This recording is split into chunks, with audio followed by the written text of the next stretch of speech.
ఓం శ్రీ సాయినాథాయ నమః. సాయిబాబా సద్గురు గురువులమని చెప్పుకొని తిరుగువారు అనేకలుగరు. వారు ఇంటింటికి తిరుగుచు వీణా చిరుతలు చేతులు పట్టుకొని ఆధ్యాత్మిక అడంబరములు స్టార్టెదరు. శిష్యులు చెవులో మంత్రములు నూది వారి నుండి ధనము లాగెదరు. పవిత్ర మార్గం మతమును బోధించమని చెప్పెదరు. కానీ మత అనగానేమో వారికే తెలియదు. స్వయముగా వారు పవిత్రులు.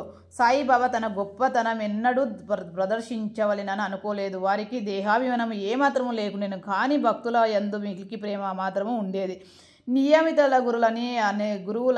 గురువులు రెండు విధములుగా నియత గురువులుగా నియమింపబడినవారు. అనియత గురువులనగా సమయకులకు వచ్చి ఏదైనా సలహానిచ్చి మన అంతరంగమునున్న సుగుణములను వృద్ధి చేసి మోక్ష మార్గము త్రొక్కునట్లు చేయువారు. నియమిత గురువులు సావాసము నీవు నేను ధ్వంసమును పోగొట్టి అంతరంగమును యోగమున ప్రతిష్ఠించి తత్వమాసి అగునట్లు చేయును. సర్వ విధముల ప్రపంచ జ్ఞానములు బోధించు గురువులు అనేకలుగరు. కానీ మనలను ఎవరైతే సహజ స్థితికి యందు నిలుచున్నట్లు చేసి మనను ప్రపంచ పుటానికి అతీతముగా తీసుకొని పోయేదరో వారే సద్గురువులు. సాయిబాబా హట్టి సద్గురు వారి మహిమ వర్ణతీతమైన వారి దర్శించినచో బాబా వారి యొక్క భూత భవిష్య వర్తములన్నిటినీ చెప్పేవారు. ప్రతి జీవి యందు బాబా దైవతము చూసేవారు. స్నేహితులు విరోధులు వారికి సమానులే. నిరాభిమానము సమానతత్వము వారిలో మూర్తి భవించినవి. వారు దుర్మార్గుల అవసరము కూడా తీర్చేడివారు. కలిమిలేమీ వారికి సమానము. మానవ దేహంతో సంచరించినప్పటికీ వారికి దేహములందు అభిమానము లేకుండెను. శరీరధార వలె కనిపించినాను వారు నిజమునకు నిశ్శరీరులు, జీవనముక్తులు. బాబా భగవాను వలె పూజించిన సిడి ప్రజలు పుణ్యాత్ములు.